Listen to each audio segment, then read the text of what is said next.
We are live sir. सब लोगों को जय हिंद, सब लोगों को गुड इवनिंग, जय हिंद, गुड इवनिंग। अब हम लोग क्लास को अब एकदम अब सुचारू रूप से चालू कर देंगे, ठीक है। अब इस लड़ाई के मैदान में अब हम लोगों को जो सबसे बड़े हम लोगों के योद्धा, अब आप लोग का क्लास स्टार्ट हो जाएगा यहाँ पे, ठीक है।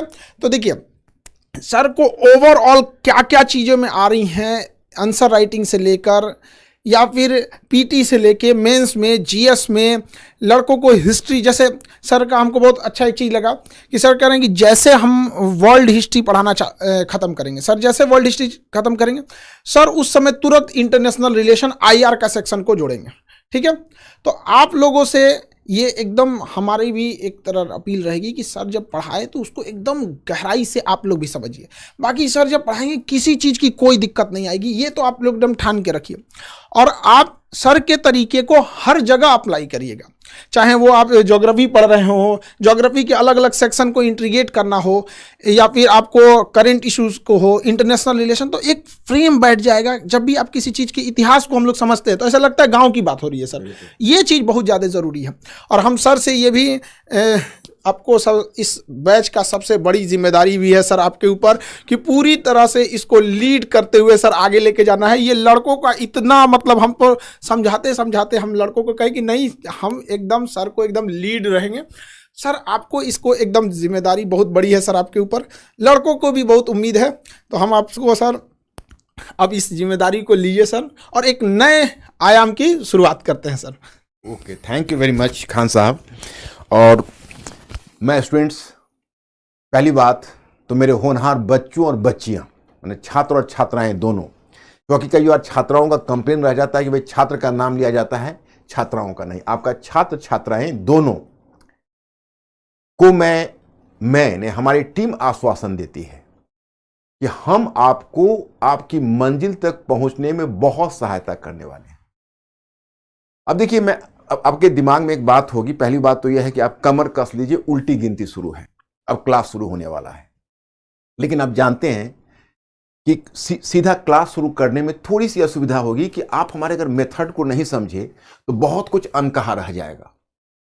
इसलिए हमारे होनहार बच्चों, पहले आज हम यह बता रहे हैं आपको कि हमारी तैयारी किस तरह की है। क्योंकि आपके मन में सवाल आता है, आपके मन में सवाल होगा खान स्टडी ही क्यों? क्योंकि इतने सारे संस्थान हैं, इतनी जगह जगह देखते, हर नुक्कड़ पर खुला हुआ है। आप प्लीज आप मेरी बात को गौर से सुनिएगा। हम उनमें से एक नहीं होने जा रहे हैं, हम सबसे विशिष्ट और अलग होने जा रहे हैं। आप लोग ध्यान से हमारे कार्यक्रम को सुने कि हम क्यों विशिष्ट होने जा रहे हैं। तो देखिए, नॉर्मली लोग क्या होता है कि जब यूपीएससी में लोग प्रिपरेशन करते हैं तो उनकी तैयारी का तरीका होता है हिस्ट्री पढ़ लिया, ज्योग्राफी पढ़ लिया, इकोनॉमी पढ़ लिया, पॉलिटी पढ़ लिया, बाकी खंड पढ़ लिए, और जैसे जैसे एक एक खंड वो पढ़ते जाते हैं वैसे वैसे कुछ समय के बाद भूलते जाते हैं, क्योंकि पढ़ने से पहले कोई प्लानिंग नहीं होती। और जब सारा जनरल स्टडी जब समाप्त हो जाता है तो पता चलता है कि वो उसी बिंदु पर छूट गए जहां से शुरू किया था। मैं ऐसे ऐसे स्टूडेंट्स को जानता हूं कि 3-3 कोचिंग संस्थान की कोचिंग की। अब मैं आपको बताऊं माय स्टूडेंट्स कि हम जब खान साहब से जुड़े तो हम लोगों की पहली वार्ता यही हुई थी। कई बच्चों के मन में सवाल था, मैंने आपको पिछले वीडियो में भी ये चीज़ बताई थी कि हम इस संस्थान से क्यों जुड़े थे। हम इस संस्थान से इसलिए जुड़े थे जब खान साहब ने अपनी योजना रखी कि हम इस नए मेथड को जो हम लेकर आ रहे हैं उसको पूरे भारतवर्ष में फैलाएंगे।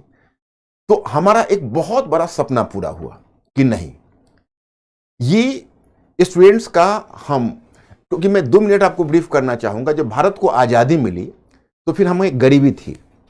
तो गरीबी के कारण क्या हुआ कि जो भी हमारा रिसोर्सेज था वो विज्ञान तकनीकी के विकास में लग गया। पंडित जवाहरलाल नेहरू को समाजशास्त्र पर बहुत अच्छी पकड़ थी।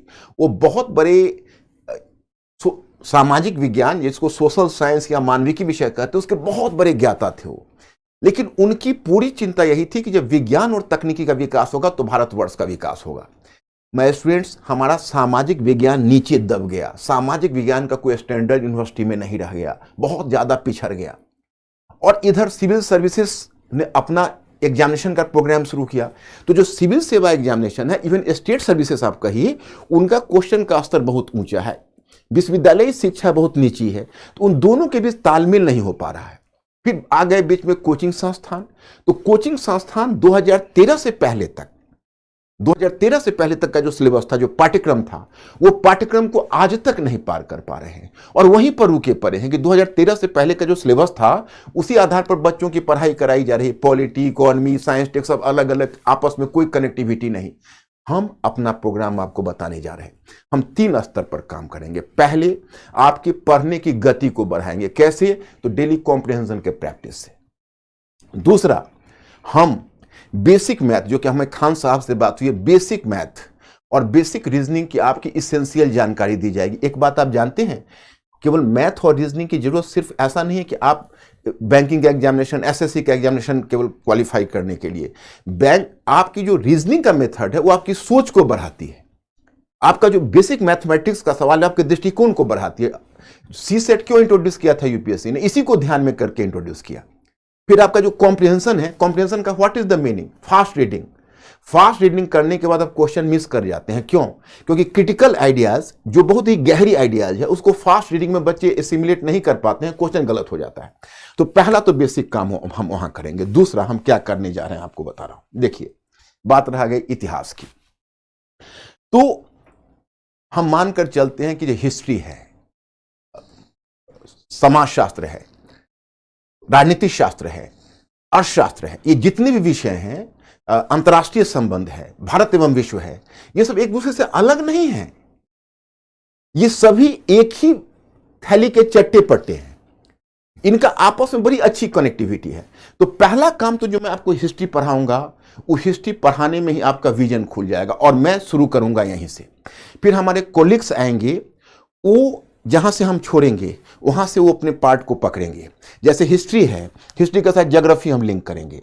हम हिस्ट्री और ज्योग्राफी से अंतर्राष्ट्रीय संबंध लिंक करवाएंगे। जैसे हमारे जो दूसरे कलीग हैं, आप जानते ही हैं, नाम तो खान साहब ने बताया ही हुआ है, जैसे राजेश मिश्रा जी आएंगे, तो अंतर्राष्ट्रीय संबंध वहां से लिंक करेंगे। राजेश मिश्रा जी हमारे बहुत ही कोर ग्रुप के हैं। सचिन अरोड़ा जी आएंगे, बहुत अच्छे टीचर हैं, ज्योग्राफी में वो आएंगे। उसी तरह से इकोनॉमी में हमारे हैं, आप सबका नाम मैं क्या बताऊं, धीरे धीरे सबसे आप वाकिफ होंगे। तो क्या है कि जैसे हम जहां हिस्ट्री समाप्त करेंगे, वहां से इंडिया एंड द वर्ल्ड का सिलेबस वो पकड़ लेंगे।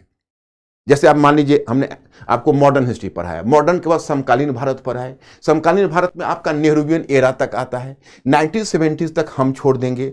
फिर हम अंतर्राष्ट्रीय संबंध में, उसके बाद उसी तरह से विश्व इतिहास में हम आपको छोड़ देंगे 2010 तक।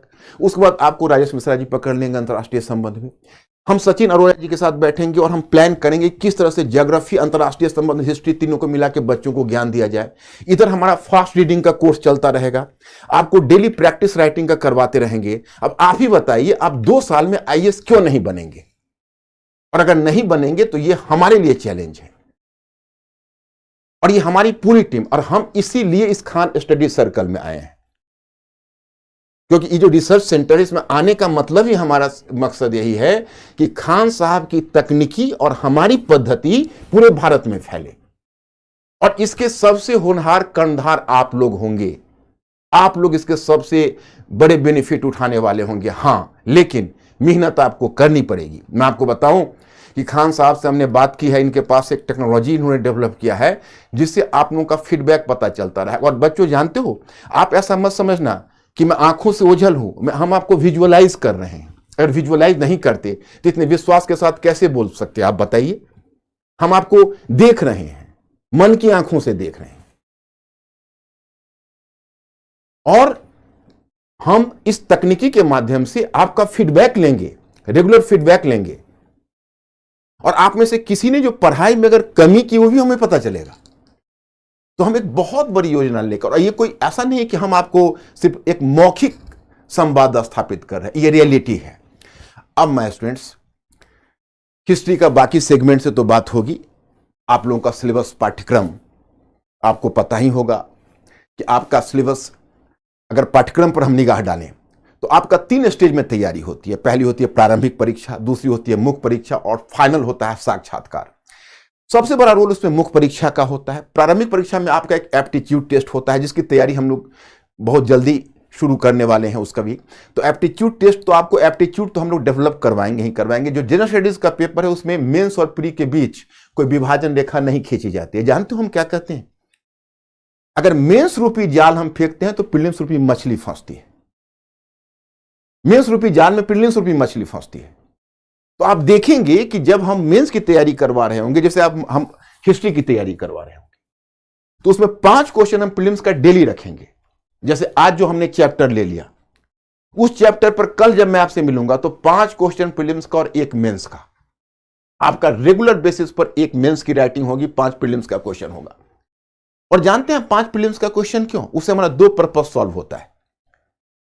प्रीलिम्स का क्वेश्चन एक हमारा पर्पस सॉल्व होता है कि प्रीलिम्स का जो क्वेश्चन होता है उससे यह पता चलता है कि कल जो हमने इनको दिया, जो चीजें हमने दी, उसको बच्चे कितना पढ़ के आ रहे हैं और क्या स्टूडेंट्स को क्वेश्चन सॉल्व करने की स्थिति में हैं या क्वेश्चन सॉल्व करने की स्थिति में नहीं। अगर आपने ईमानदारी से कल की चीज पढ़ी होगी तो आज प्रीलिम्स का वो क्वेश्चन आप दोगे, सॉल्व करोगे। अगर ईमानदारी से नहीं पढ़ी होगी तो कोताही होगी, फिर मैं पकड़ लूंगा। कहोगे आप कैसे पकड़ूंगा? तो हमारी टेक्नोलॉजी पकड़ेगी कि अमुक बच्चे ने सॉल्व किया है 5, अमुक ने 4, अमुक ने 3, अमुक ने 2, 3 तक तो हम आपको छोड़ देंगे। 3 से नीचे जब गिरेगा तो सो कॉज होगा कि भाई 3 से नीचे क्यों गिरा, इसका मतलब है कल आपने मस्ती करी, कल आपने पढ़ा नहीं। इस प्रकार से क्या होगा कि हमारा और आपका कम्युनिकेशन लाइन टेक्नोलॉजी के माध्यम से जुड़ा रहेगा। आज की तारीख में टेक्नोलॉजी बहुत बड़ी चीज हो गई, आपको पता ही है। तो चलिए हम अपना मेथड थोड़ा बताते हैं, आप इसको प्लीज समझने का प्रयास करिए। देखिए, प्रीलिम्स में आपका 2 पेपर हुआ, मेंस में टोटल 9 पेपर है। 9 पेपर में 2 पेपर तो कंपलसरी हो गए, उसको माइनस करिए, हिंदी और इंग्लिश। सॉरी, हिंदी कहना गलत है, आप हिंदी बेल्ट के हैं तो आपके लिए हिंदी, उसको वर्नाक्युलर लैंग्वेज कहा जाए, क्योंकि आपको अंग्रेजी तो कंपलसरी है। और वर्नाक्युलर लैंग्वेज का मतलब है कि आपके संविधान की 8वीं अनुसूची में जो भी भाषाएं हैं उनमें से किसी एक को लेकर आप वर्नाक्युलर लैंग्वेज में जा सकते हैं। अब उसमें आप लोग हिंदी में जाएंगे, मेरा विश्वास है। उसके आगे क्या है कि उसके आगे आपका फिर 4 जनरल स्टडीज का पेपर आता है। तो फर्स्ट पेपर जो जनरल स्टडीज का है उसमें लगभग 100 मार्क्स के क्वेश्चन आपको हिस्ट्री कल्चर से आते हैं।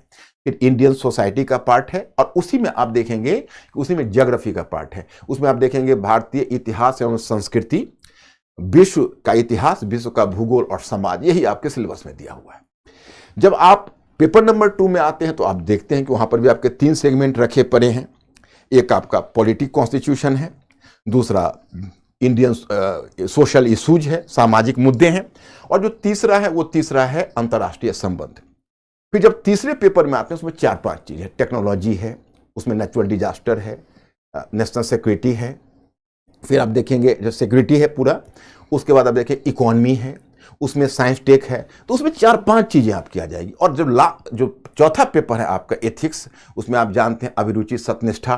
तो ये जो बेसिकली ये जो आपका पेपर है, ये 4 के 4 पेपर, ये 4 के 4 पेपर की तैयारी में आपस में इंटीग्रेशन है, जो हम लोग बाद में करेंगे।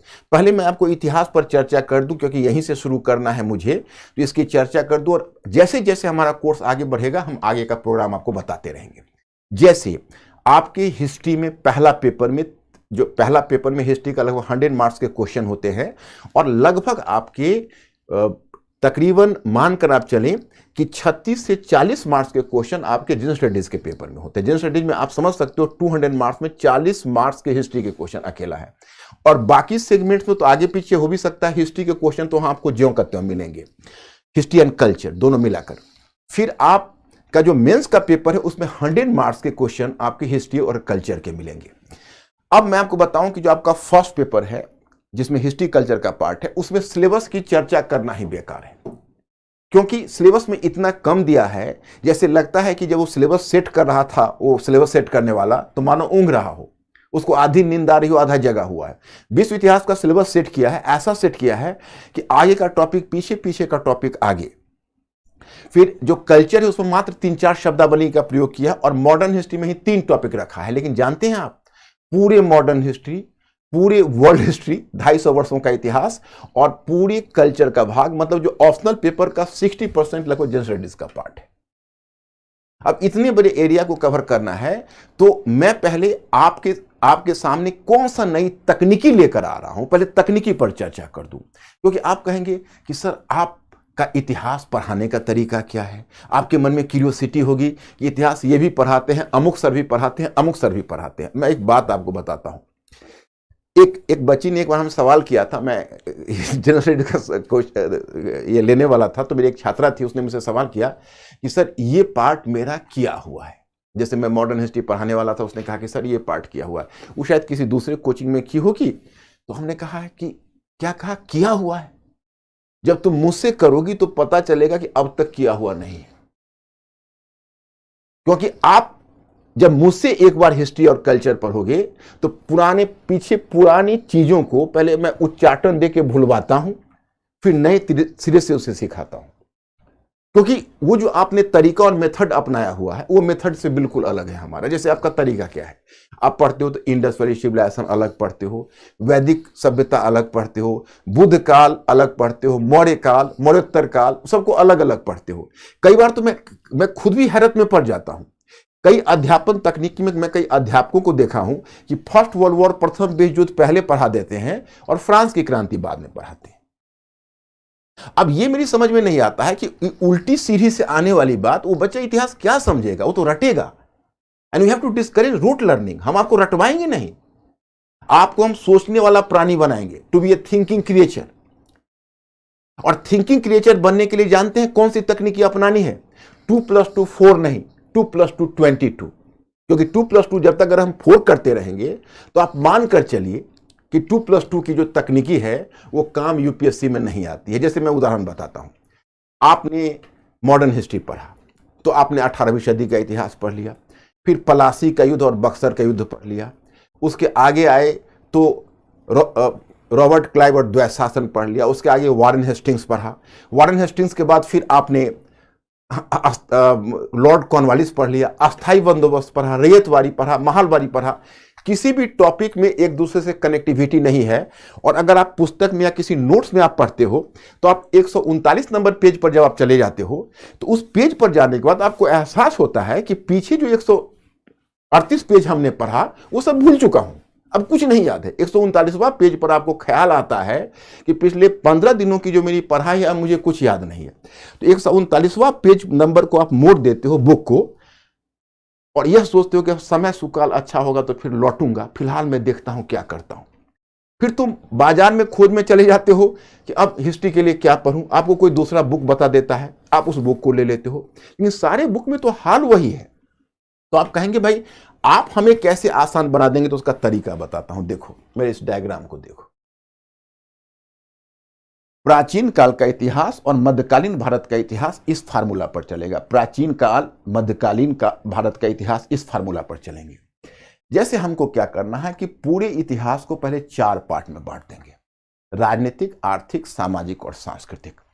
राजनीतिक में 2 है। देखो ये पीपीटी, मैं पीपीटी से आपको बताऊंगा और पीपीटी आपको मिलता भी रहेगा।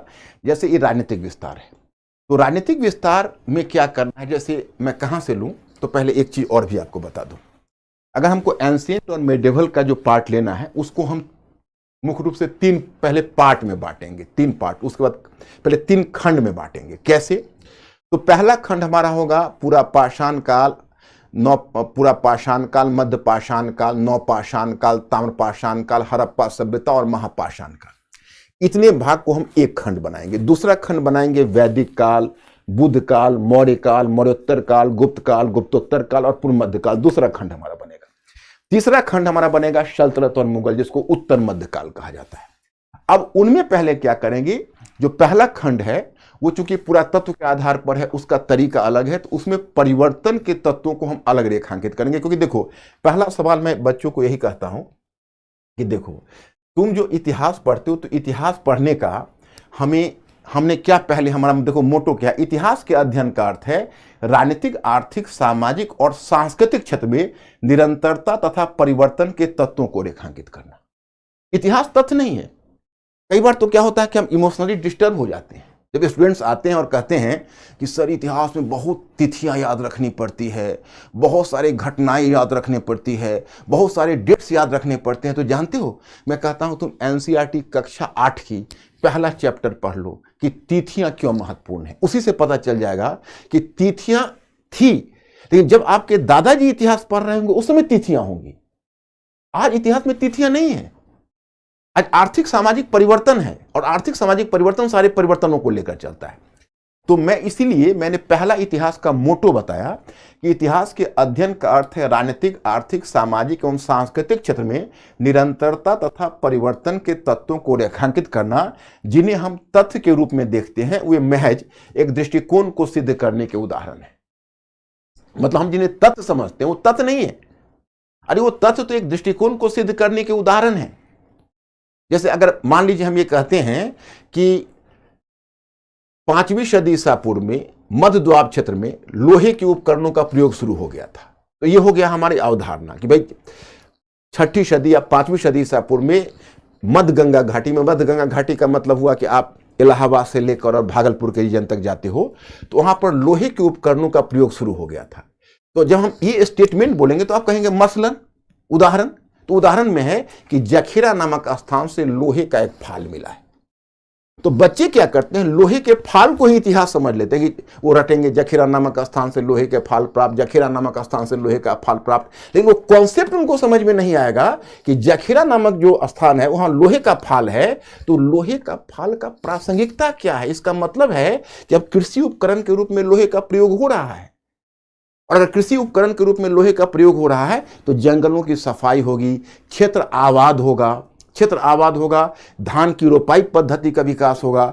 लोहे के उपकरण धान की रोपाई की पद्धति उत्पादन अधिशेष लाएगा, उत्पादन अधिशेष के कारण जब कृषि अधिशेष आएगा तो शिल्पों का विकास होगा, फिर मुद्रा व्यापार का विकास होगा, मुद्रा अर्थव्यवस्था का विकास होगा, और द्वितीय नगरीकरण की शुरुआत होगी। अब बताइए, जखेरा का फाल इतिहास में इतना बड़ा परिवर्तन ला रहा है। परिवर्तन से हम अज्ञात हैं, सिर्फ हम कहते हैं जखेरा नामक स्थान पर लोहे का फाल मिला। यही अंडरस्टैंडिंग बच्चों हमें डेवलप करनी है। I have to make you a thinking creature. मुझे आपको रटने वाला प्राणी नहीं, सोचने वाला प्राणी बनाना है। और जो तथ्य है वो तथ्य तो आपको नेचुरली याद हो जाएगा, वो तथ्य आपको नेचुरली याद हो जाएगा। क्यों? क्योंकि उस अवधारणा का उदाहरण है। और अवधारणा का उदाहरण आखिर कैसे याद नहीं होगा, आप ही बताइए। तो वही है कि इतिहास के अध्ययन का अर्थ है राजनीतिक, आर्थिक, सामाजिक एवं सांस्कृतिक क्षेत्र में निरंतरता तथा परिवर्तन के तथ्यों को रेखांकित करना, जिन्हें हम तथ्य के रूप में देखते हैं, वे महज एक दृष्टिकोण को सिद्ध करने के उदाहरण है। फिर परिवर्तन के तत्वों को रेखांकित करने के लिए इतिहास को निम्नलिखित उपखंडों में विभाजित करके देखना आवश्यक है। अब मान लीजिए खंड तो हमने बता दिया 3 खंड में बांटेंगे, अब इनको भी उपखंड में बांटेंगे, राजनीतिक, आर्थिक, सामाजिक, सांस्कृतिक। अब यहां पर मैं थोड़ा आपको बताना चाहूंगा। देखिए राजनीतिक, तो राजनीतिक में एक पहलू हो गए जिसको कहते हो राजनीतिक विस्तार। ये क्या है? इसमें आपको एक मानचित्र मिलेगा। वैदिक काल से अगर मान लीजिए हम शुरू करते हैं तो वैदिक काल में ऋग्वैदिक आर्यों का कहां से कहां प्रसार था, इसमें 3-4 चीजें आती हैं। इसमें आता है शासक, राजवंश, राज्य एवं साम्राज्य। तो इसमें आपको ये देखना है कि कैसे वैदिक काल में ऋग्वैदिक आर्यों का विस्तार हुआ, कौन कौन से क्षेत्र थे, जब उत्तर वैदिक काल में वैदिक आर्य कैसे आगे बढ़े, फिर उत्तर वैदिक काल से मौर्य काल में कैसे बढ़े, बुद्ध काल में कैसे बढ़े। तो वैदिक काल में जो उत्तर वैदिक काल में जो वैदिक आर्य गंगा यमुना के ऊपरी द्वार में स्थापित हुए, और बुद्ध काल में चलकर महाजनपद काल में मध्य द्वार में स्थापित हो गए, और फिर कैसे बुद्ध काल में 16 महाजनपदों का विकास हुआ।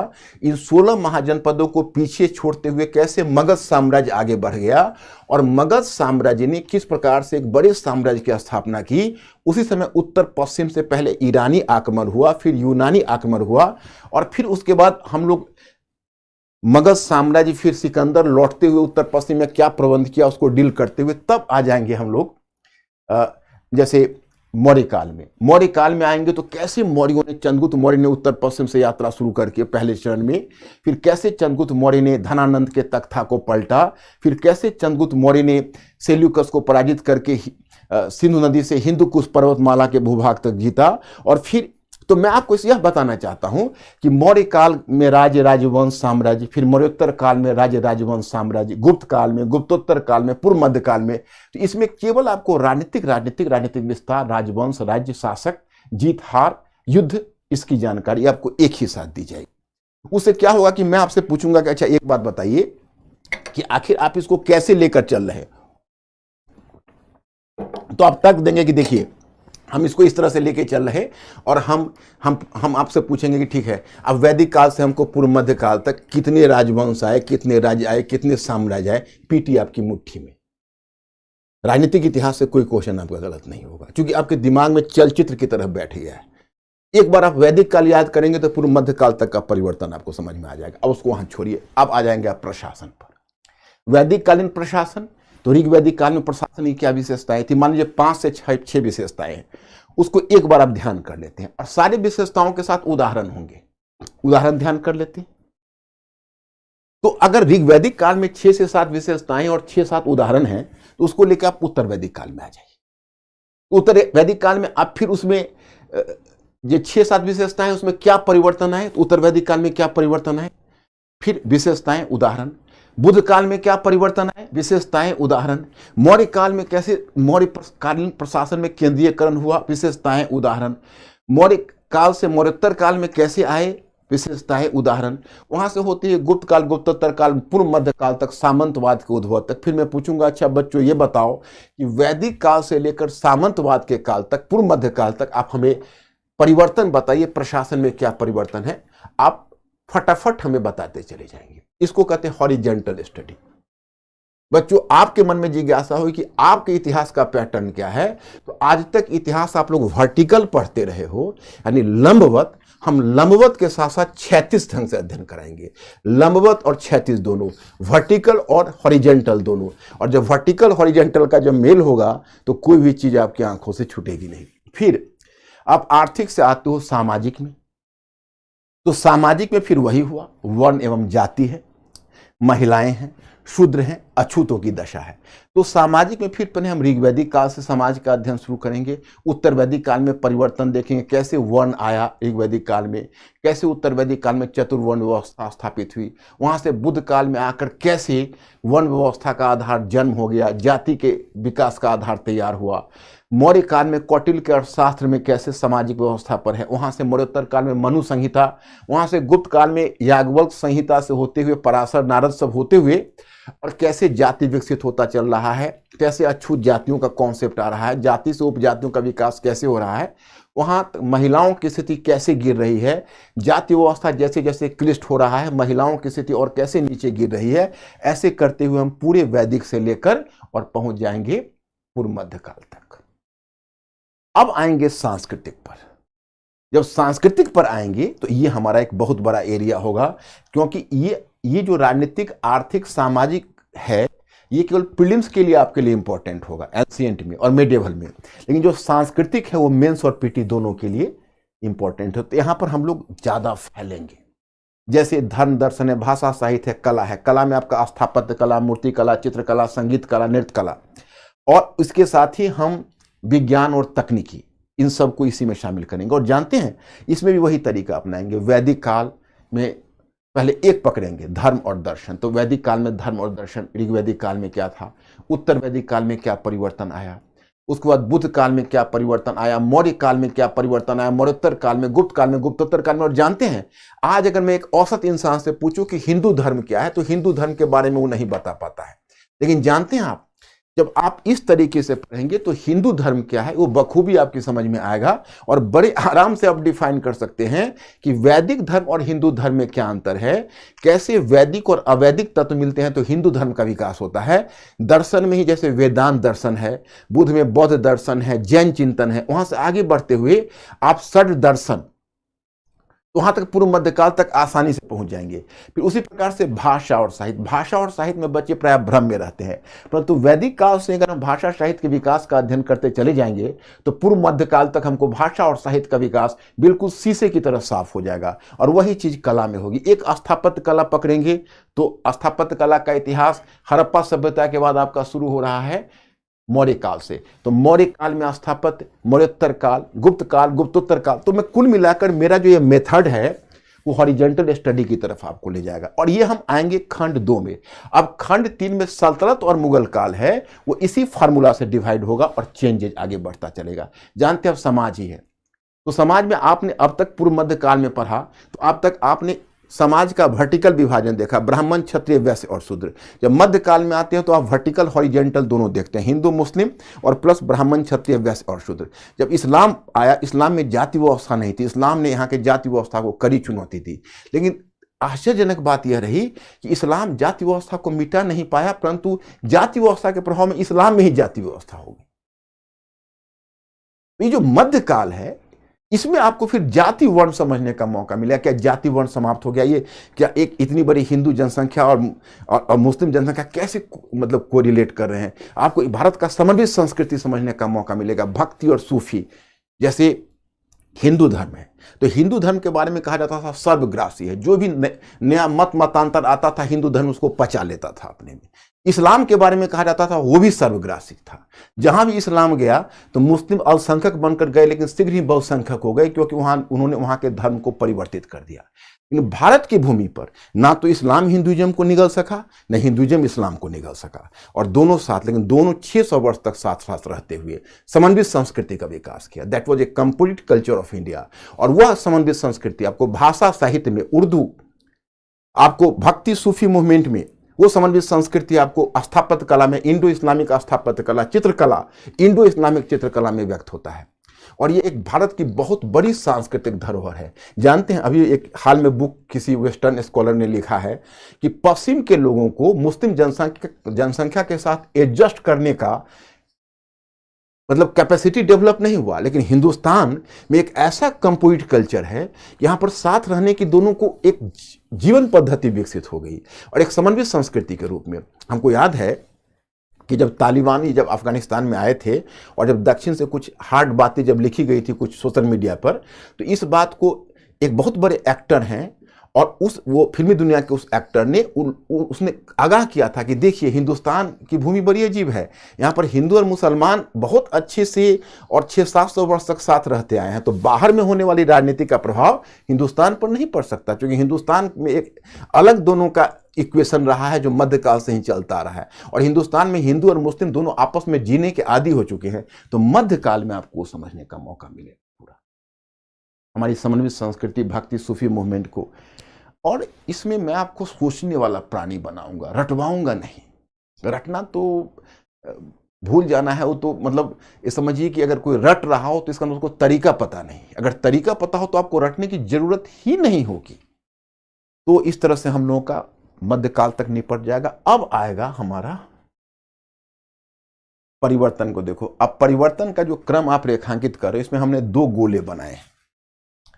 ये 2 गोले क्या बताएगा मैं आपको बताता हूं। देखिए, आपको गोले दिख रहे हैं?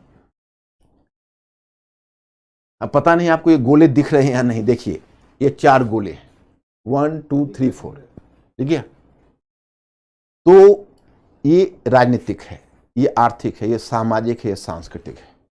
तो मैं आपको परिवर्तन पढ़ा रहा हूँ, वहां 2 विद्या पहले दूंगा कि जो परिवर्तन आप पढ़ रहे होगे तो ध्यान रखना, राजनीतिक परिवर्तन सबसे तीव्र होता है, बहुत तेजी से होता है, जिसमें राज्य बनता है, राज्य से साम्राज्य बनता है, फिर साम्राज्य टूटता है, राज्य बनता है, राजवंश आते हैं जाते हैं, राजवंश गिरता है फिर उठता है।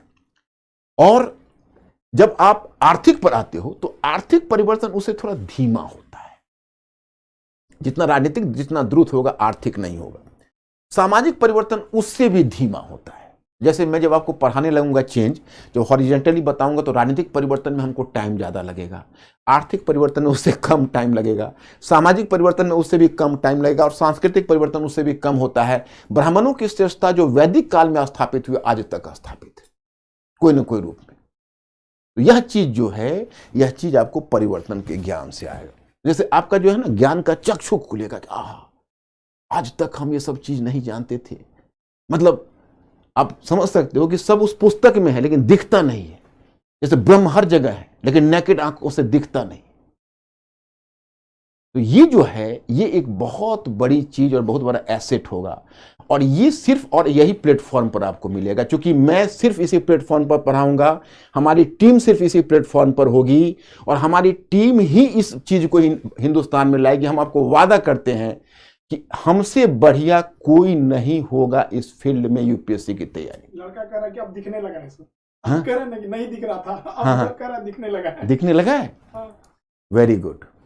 और देखो ये डायग्राम है, ये डायग्राम में भी 4 सर्कल है, लेकिन आप गौर से देखिए, आपको दिख रहा होगा ये जो 4 सर्कल है, मैं ये सब भेज भी दूंगा आपको, मेरा जो पीपीटी होगा वो आपको चला जाएगा, मैं ये भी जो डायग्राम है मैं आपको भेजूंगा, नो प्रॉब्लम एट ऑल। और आप लोग केवल हमसे कम्युनिकेट हुए रहिए, आपका जैसा आपकी जरूरत होगी हम आपकी जरूरत के अनुसार करते रहेंगे, आप केवल कम्युनिकेट करिएगा।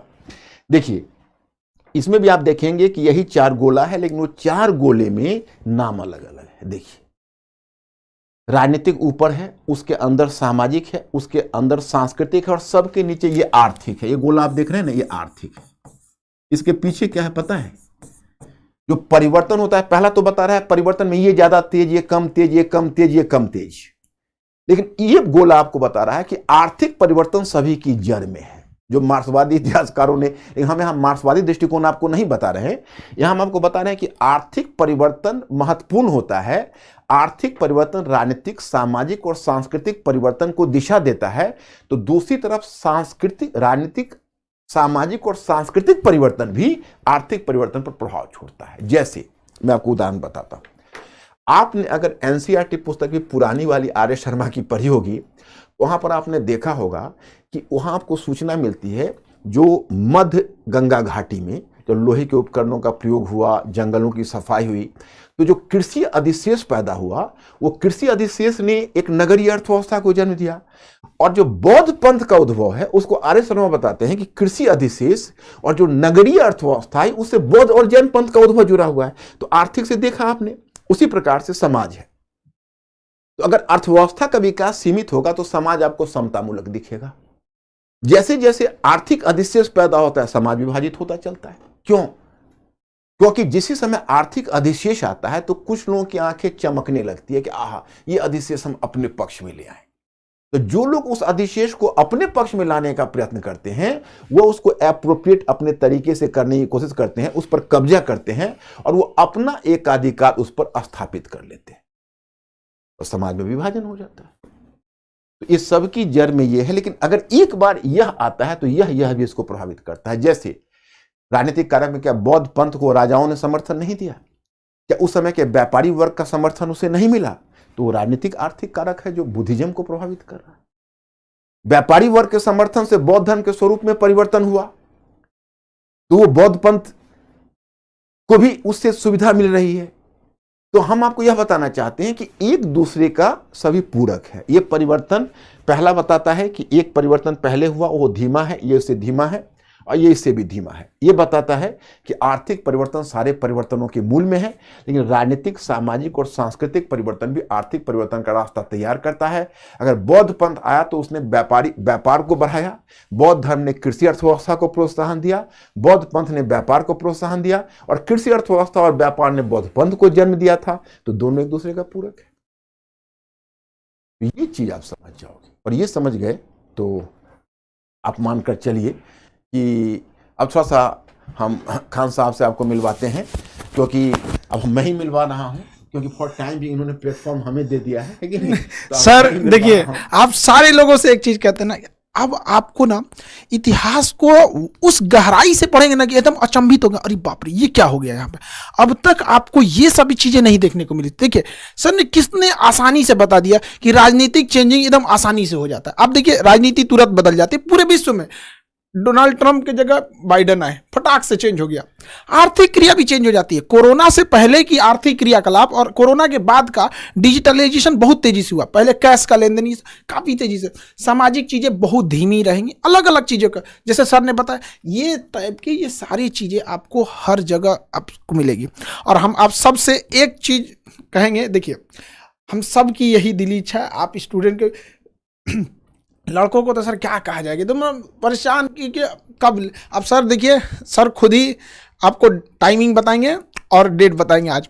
और आज कितने लोग सहमत हैं वो यस लिखेंगे कि सर इस पूरे सिलेबस को, पूरे कैरिकुलम को लेके डे फर्स्ट से और लबासना तक का सफ़र, वहाँ तक के सफ़र को पूरी तरह से सर लीड करें। कितने लोग हैं वो यस लिखेंगे। जितने लोग कहेंगे यस, हम लोग आज ही जिम्मेदारी सौंप के जाते हैं।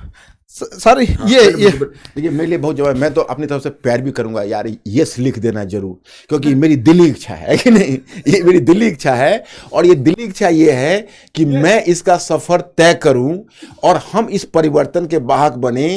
ये खान साहब का एफर्ट और हमारा एफर्ट, जब दोनों एफर्ट मिल जाएगा तो ये इसमें ये परिवर्तन होना ही है। और जब तक आप सफल नहीं होंगे हमें चैन नहीं आएगा। और ये तो मैं तुमको केवल हिस्ट्री का मेथड बता रहा हूं, बट माय स्टूडेंट्स आपको मैं बताऊं, मेरी यात्रा यही तक नहीं है, ये हिस्ट्री है। अब हिस्ट्री से हम दूसरा जो जीएस का सेगमेंट है उसको लिंक करेंगे और आपके करंट के लिए हम एक व्यवस्था करेंगे। उस करंट का नाम क्या होगा पता है? वो खान साहब की जी में होगा, क्योंकि खान साहब को भी हम बिजी करेंगे। ये बहुत इनको फ्री नहीं रहने देंगे, इनमें बहुत एनर्जी है, इसका इस्तेमाल करना है। खान साहब जैसे कि हम एक प्रोग्राम लाएंगे खान साहब, जिसका नाम होगा जीएस दिस वीक। उसका हम डिजाइनिंग करेंगे। जीएस दिस वीक में क्या होगा कि आपका जो भी चीजें हैं वो चीजें क्या है कि आप जैसे आप जनरल स्टडीज में जैसे आप काम करते हो, तो क्या होता है कि लोग करंट के नाम पर बहुत पढ़ लेते हैं और बेकार पढ़ लेते हैं। ये चीज क्या ये है ना, सबसे बड़ी प्रॉब्लम है। ये बहुत प्रॉब्लम है। जानते हो, मैं एक क्या बात आपको बताना चाहूंगा, मैं आपको सिखाऊंगा कम से कम कितना पढ़ा जाए। यार हमको फैक्ट से बचाओ, पुस्तक से बचाओ, मतलब हम खुद परेशान रहे, हमारी पूरा आंदोलन इसी पर होगा।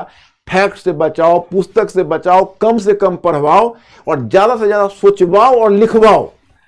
33,000 लड़कों ने स्पष्ट कर दिया कि सर आपको ये जिम्मेदारी संभालनी है। बहुत बहुत धन्यवाद बच्चों, बहुत बहुत धन्यवाद। आज आपने मेरे उम्र को, देखिए अब मैं आपको बताऊं कि आप मेरी उम्र पर मत जाइएगा। मेरे पास अभी एनर्जी ऐसा है कि 20 वर्ष में हिलने वाला नहीं हूं, 20 वर्ष में हिलने वाला नहीं हूं। आज भी किसी यंग टीचर से ज्यादा आवर्स में क्लास में खड़ा रहता हूं। सर हम आप लोग के एज पे जाएंगे तो खड़े नहीं। और हम, आपको पता है मैं 16 घंटे लेबर करता हूं डेली, पढ़ने में, क्योंकि ऐसा नहीं कि हम पढ़ाने के लिए खुद बहुत मेहनत करते हैं। खान साहब को हमने अपनी लाइब्रेरी दिखाई हुई है। हम तो दंग रह गए सर। खान साहब को हमने अपनी लाइब्रेरी दिखाई हुई है। मार्केट में एक भी अच्छी पुस्तक आती है, चाहे वो पॉलिटी की हो, इकोनॉमी की हो, इसी विश्वास के साथ हम आपको कह रहे हैं कि हम आपको लिंक, हम आपके पास इजी पहुंचाएंगे, बहुत ही इजी और बहुत इजी मेथड से। तो बहुत सारा प्रोग्राम हम, ये नाम ही है GS research centre, Khan GS research centre.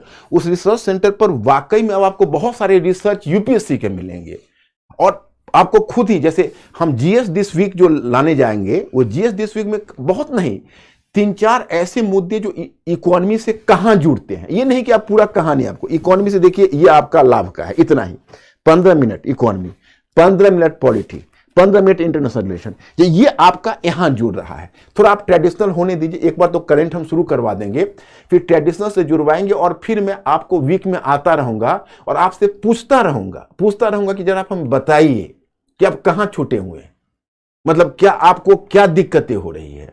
और इसमें हमारी टीम पूरी तरह से सहायता करेगी। आप लोग अपना मन को ठान लीजिए, बिल्कुल ही हम लोग आपके साथ हैं।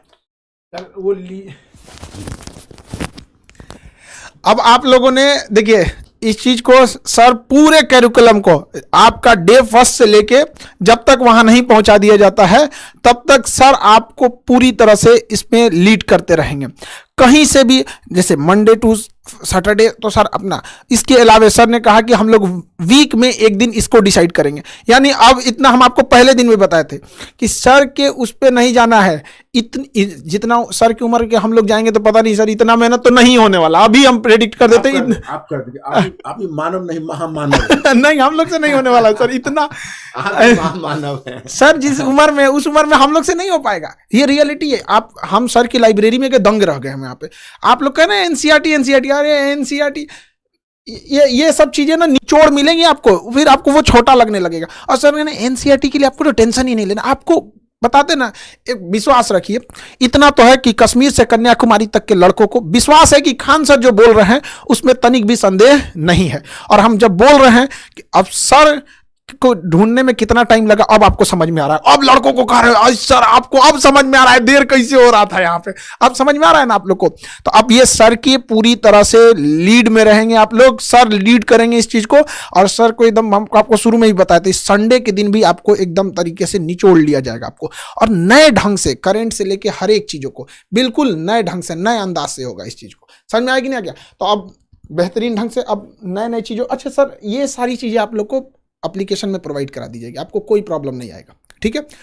जैसे जैसे क्लासेस चलेंगे उसके पीडीएफ रहेंगे, जो भी क्लासेस जो पीपीटी रहेंगे सर यहाँ बताएंगे, ये भी दे दिया जाएगा, उसका अलग सेक्शन रहेगा, आपके पढ़ने के लिए नोट्स अलग रहेगा। इसमें क्या है ना कि रिवीजन बहुत जल्दी हो जाएगा सर लड़कों का, बिल्कुल, लेकिन पढ़ने के लिए वो भी रहेगा।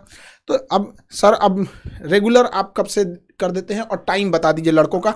अब चूंकि हम देखिए हम आपसे का क्लास स्टार्ट करने के लिए बेकरार है। मैं खान साहब के पास 3 बार कह चुका कि आप जल्दी शुरू करवाइए, और फिर पता चला कि बच्चे लोगों में भी बेचैनी है। तो हम एक काम करते हैं, पहले मुझे आप लोगों की सहमति चाहिए। आप लोगों का बनता है 3 सेगमेंट खान साहब, एक सेगमेंट बनता है इनका एंशिएंट मेडिवल एंड कल्चर, दूसरा सेगमेंट बनता है मॉडर्न हिस्ट्री का वेटेज ज़्यादा रहता है, और तीसरा सेगमेंट बनता है वो है वर्ल्ड हिस्ट्री, विश्व इतिहास।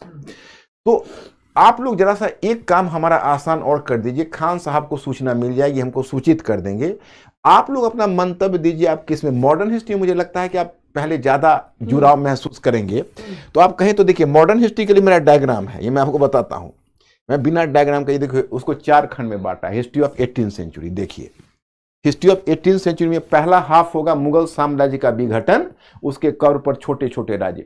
तो पहले आपको दिखाऊंगा कि मिलिए इनसे प्रणाम, साम्राज्य से विघटित हो गए, इनका डेड बॉडी है। तो आप कहेंगे डेड बॉडी देख के क्या करेंगे, तो हम पीछे से थोड़ा बैकग्राउंड आपको बता देंगे ताकि डेड बॉडी से आपको परेशानी ना हो, क्योंकि इसके कब्र पर छोटे छोटे राज्य आएंगे। और फिर वहां देखेंगे थोड़ा सा इतिहास लेखन की समझ भी आपको डेवलप करेंगे, क्योंकि आपको सोचने वाला प्राणी बनाना है। देखो आप लोग क्वेश्चन पेपर तो देखते होगे, नहीं देखोगे तो मैं आपको दिखवाऊंगा, आप घबराओ मत।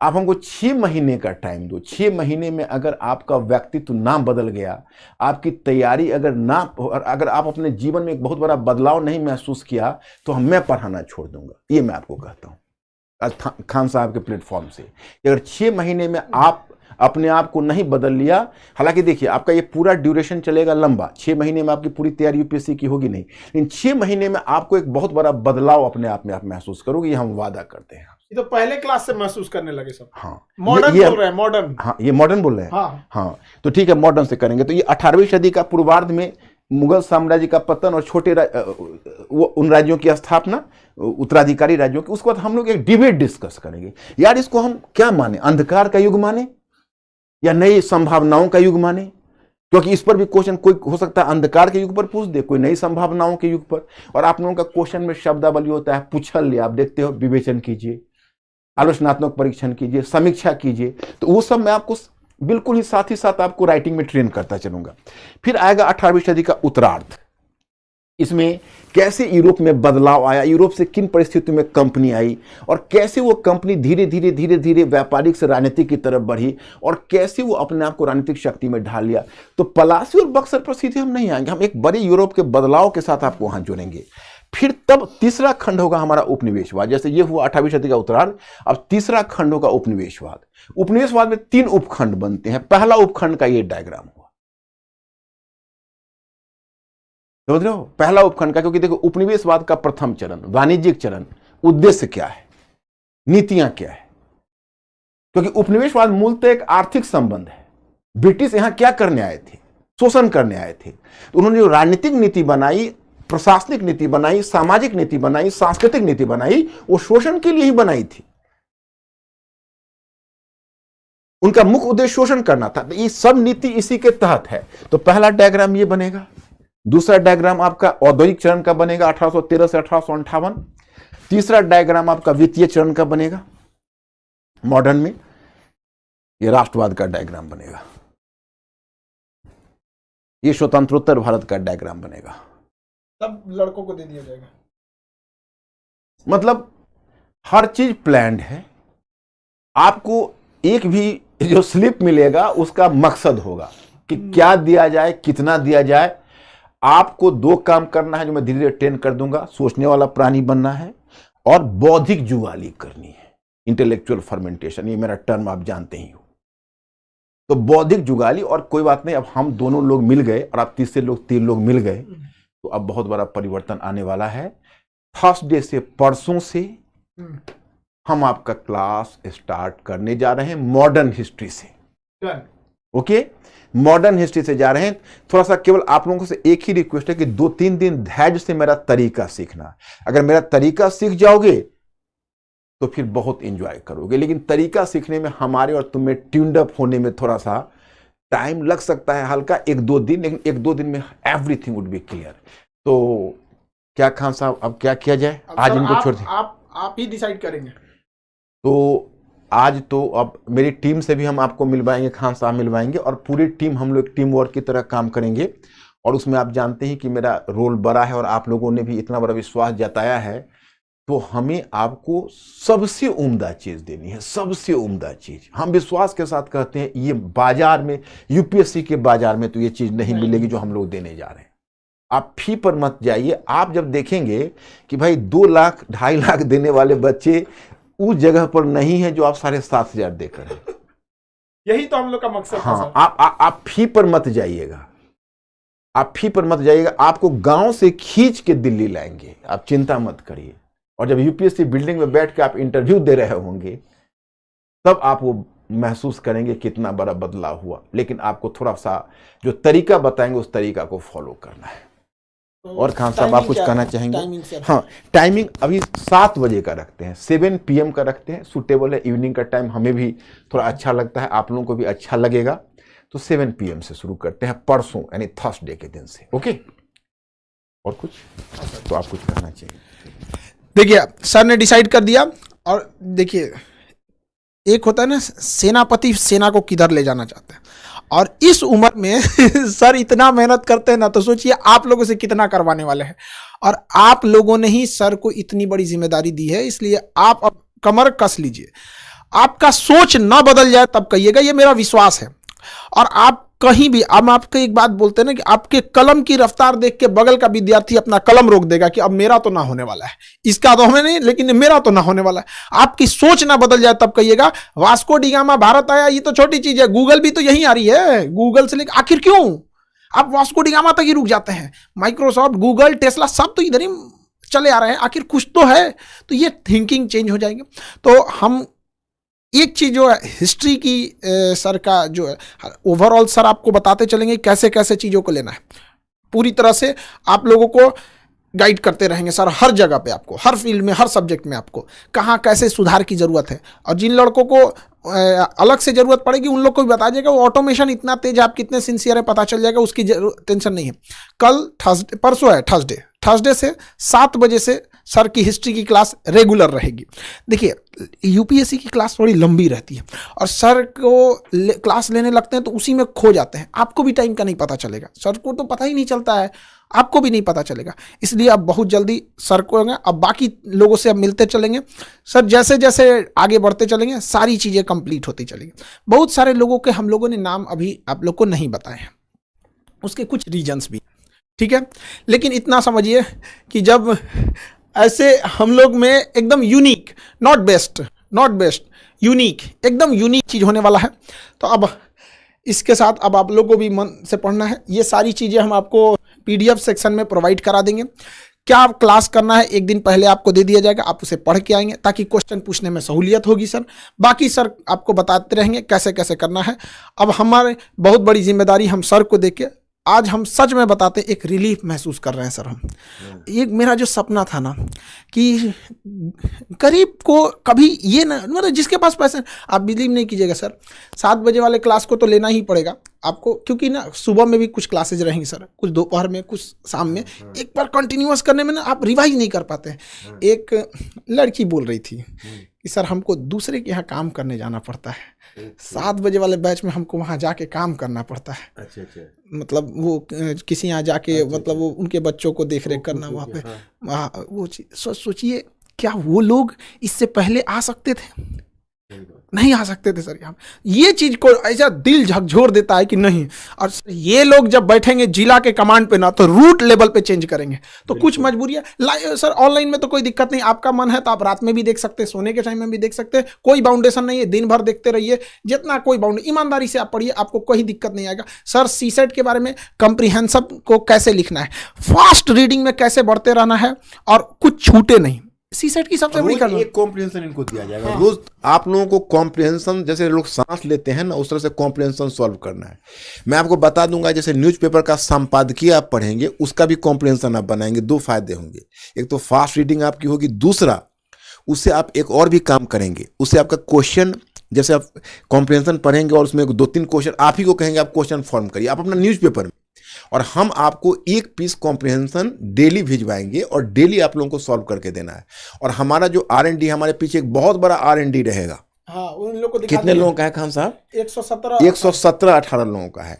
और उसको हम सबको काम अलॉट किए रहेंगे। मतलब हम पूरी तरह से इस बात के लिए केवल आप लोगों को अपनी मेहनत करनी है, उसमें आपको कोई, हम ऐसा नहीं कि दबाव ज़्यादा देंगे, आपको खुद मज़ा आएगा। मुझे ऐसा विश्वास है कि आपको मज़ा आएगा, आप उसको इंजॉय करोगे। मतलब आपको हम बर्डन नहीं होने देंगे, ये हम वादा करते हैं। लेकिन हाँ, आवर्स आपको खुद उत्साह होगा कि इतने आवर्स हम दें, इतने आवर्स पढ़ें, ये खुद आपको उत्साह मिलेगा। ऐसा आपको अंदर से प्रेरणा मिलेगी कि हमें करना है। और जब हम लोगों की मेहनत करते देखोगे, तुम्हें लगेगा जब मेरे शिक्षक इतने मेहनत कर रहे हैं तो हम क्यों नहीं मेहनत करें। आपको अंदर से प्रेरणा मिलेगी। और हम जानते हैं बच्चे, आप प्यासे पंछी हो, पानी मिलेगा तो आप पियोगे ही क्या। एकदम सर, एकदम। तब अब हमें की बहुत रिलीफ हो रहा है। हम जो सपना था हमारा कि आप लोग को बेस्ट दिया जाए, एक चीज तो आप, हम अब नहीं बताना पड़ेगा, लड़कों को विश्वास हो गया कि लेट क्यों हो रहा था। अच्छा। जब आपसे वो जब देखे लोग ना फर्स्ट क्लास को, दंग रह गए। आप लोग की थिंकिंग बदल गई, कैसे चीजें समाज चेंज हो जाती है, कैसे इंटर रिलीजन कैसे चेंज हो रहा, कैसे एक समाज दूसरे समाज में ओवरलैप कर रहा है, यूरोपियों की क्या गलती थी, एकदम थिंकिंग चेंज हो जाएगा। अच्छा, अब खान साहब एक बात मैं इनको बताना चाहूंगा। अभी मैं एक कहावत अपने बच्चों को कहता हूं मेरा, कि अभी आपकी खिड़की बंद है और घूंघट ढका हुआ है। जब घूंघट हटेगा और खिड़की खुलेगी तो इतनी दुनिया हसीन आएगी। जैसे देखिए, अभी आपने यहाँ देखा, तो अब कॉन्टेम्पररी हिस्ट्री में हम नेहरू के आगे तक छोड़ देंगे। उसके बाद राजेश मिश्रा जी पकड़ लेंगे, वहाँ से हम उनसे लिंक हो जाएंगे। उनको राजेश मिश्रा जी आपको पकड़ लेंगे, इंडिया एंड द वर्ल्ड का। तो अब नेबरहुड का इंडिया का क्या रिलेशनशिप है। जैसे अब अंतर्राष्ट्रीय संबंध में हम आपको 2000 ईस्वी 2010 तक कर देंगे, वहाँ से राजेश मिश्रा जी पकड़ लेंगे। तो आपको ये जानकर चाहिए, जैसे पश्चिम एशिया है, अरब क्षेत्र है, आज फिलिस्तीनी इजराइल प्रॉब्लम आप पढ़ते हो, उसका कहाँ से ओरिजिन हुआ वो तो आप साथ साथ बनते देखोगे, आप उसके चश्मदीद गवाह होगे। आप कोई भी चीज पकड़ोगे, मैं कहूँगा अच्छा नॉर्थ ईस्ट का प्रॉब्लम बताओ, कब से शुरू हुआ और कब तक है। तो नॉर्थ ईस्ट जब से इंडिया का पार्ट हुआ तब से लेके आज तक का प्रॉब्लम है। इस तरह से तुम्हारी समझ विकसित करवाएंगे बच्चों। बहुत सारा ये चीजें, और सर डिसाइड करते जाएंगे कैसे कैसे कहाँ से आप लोग को जोड़ना है। आप समझे ना यहाँ पे कि अभी हम लोग को एक ऐसे मिल जाता है कि इजराइल फिलिस्तीन का मामला, लेकिन जब वो हिस्ट्री में जब वो बिगिनिंग हो रहा होगा कि कब नींव रखी, इजराइल के पैदा होने के 40 साल पहले जो भूमिका रची जा रही थी, आखिर इजराइल को वहीं ले आके क्यों बसाया गया, और वो मिडिल ईस्ट को एक तरह से लगाम बना दिया। अमेरिका और यूरोप का, मतलब कहने को वहाँ इजराइल है, मिडिल ईस्ट को इजराइल के थ्रू अमेरिका कंट्रोल करता है, पूरी मिडिल ईस्ट को। जरा जाके देखें ये रसिया के सेक्टर में, अगले दिन इजराइल बोलता है हमारी नक्शा ही, मतलब बाउंड्री ऑफिशियल नहीं है, बढ़ रही है। तो इस तरह का एग्रेशन, तो आप दुनिया को बनते देखेंगे, फिर आप ये जो छोटी चीजें आपके कंसेप्ट में, इस चीज को उबर जाएंगे आप लोग।